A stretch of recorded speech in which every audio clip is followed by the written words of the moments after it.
বছর নিয়ে এলো জানুয়ারি মাস, নতুন বছর নিয়ে এলো জানুয়ারি মাস, নতুন বছর নিয়ে এলো জানুয়ারি মাস। কিছু মুসলমানের ঈমান হলো সর্বনাশ রে, কিছু মুসলমানের ঈমান হলো সর্বনাশ।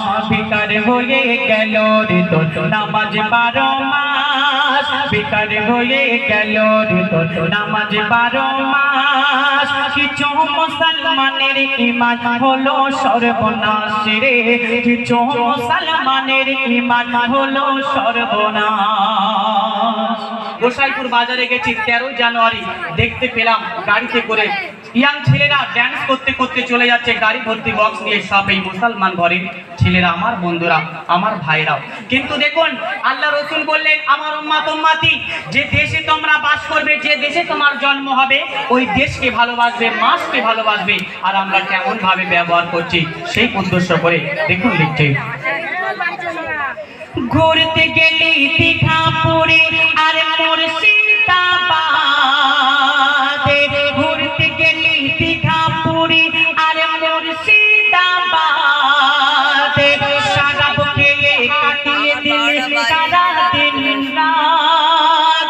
কেউ বা গেল তাজমহল, কেউ শিলিগুড়িতে, কেউ দিলে রাত কাটায় নারীদের সাথে, কেউ বা আবার জোয়ার নেশায় পেটছে দেখো তাস, কেউ বা আবার জোয়ার নেশায় পেটছে দেখো তাস। কিছু মুসলমানের ঈমান হলো সর্বনাশ রে, কিছু মুসলমানের ঈমান হলো সর্বনাশ।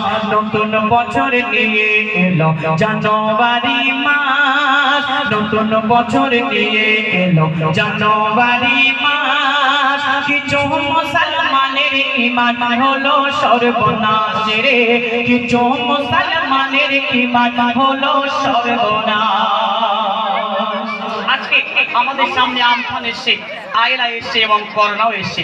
করোনা যখন এলো কি হলো, আমফান যখন এলো কি হলো, যার ভাঙা বাড়ি, টালির বাড়ি, যার ছাদ দেওয়া বাড়ি আছে, বাচ্চা কাচ্চা নিয়ে ছাদ দেওয়া বাড়িকে উঠছে। কেন? নিজের ঘর বাড়ি কাগজপত্র সব ফেলে দিয়ে অন্যের বাড়িকে ঠেলে উঠছে। কেন? অনেক বড় ঝড় হবে। ইউটিউবে বলছে, ফোনে বলছে, সব জায়গাতে শোনা যাচ্ছে, সব বাচ্চা কাচ্চা নিয়ে, সন্তানকে নিয়ে তারা চলে যাচ্ছে। কেন? জাহানকে রক্ষা করার জন্য। এত কিছু সামনে আসছে, তবু আমরা মুসলমান, আমাদের কিন্তু কোনো ফলো হচ্ছে না, ওইসব চিন্তা ভাবনা হয় না।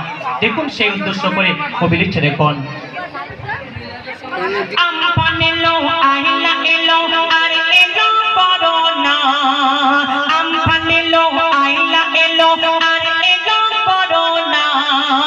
এত কিছুর পরেও তুই শুধরালি না, এসব ছিল আমাদের কর্মগুণের ফল, এসব ছিল আমাদের কর্মগুণের ফল।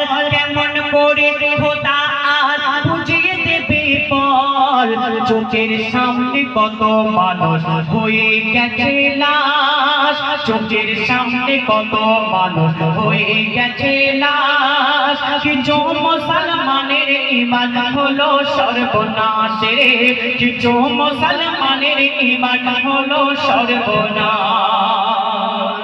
আমরা দুনিয়াতে অনেক ইয়াং ছেলে আছি, হয়তো বছরে 52 বার নামাজ পড়তে যাই। কবার? 52 বার। কেন? শুক্রবারে করি।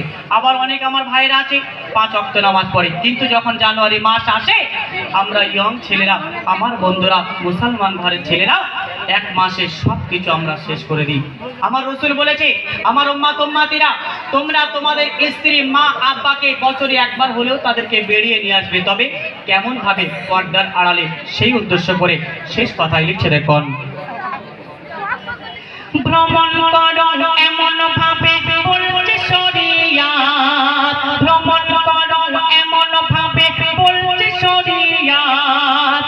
চলা বলা খাবার মাঝে হবে ইবাদত, ঘুরতে ভালোবাসতো আমার নবী মুহাম্মদ, ঘুরতে ভালোবাসতো আমার নবী মুহাম্মদ। আর আমরা এখন ঘুরে গুনাহ করি দিন না। কবি সাদাম বলছে রে ভাই পাল্টানা আভাস কবি সাদাম বলছে রে ভাই পাল্টানা আভাস কিছু মুসলমানের ঈমান হলো সর্বনাশ রে কিছু মুসলমানের ঈমান হলো সর্বনাশ বেকার হয়ে গেল রে তোর নামাজ 12 মাস বেকার হয়ে গেল রে তোর নামাজ 12 মাস কিছু মুসলমানের ঈমান হলো সর্বনাশ রে কিছু মুসলমানের ঈমান হলো সর্বনাশ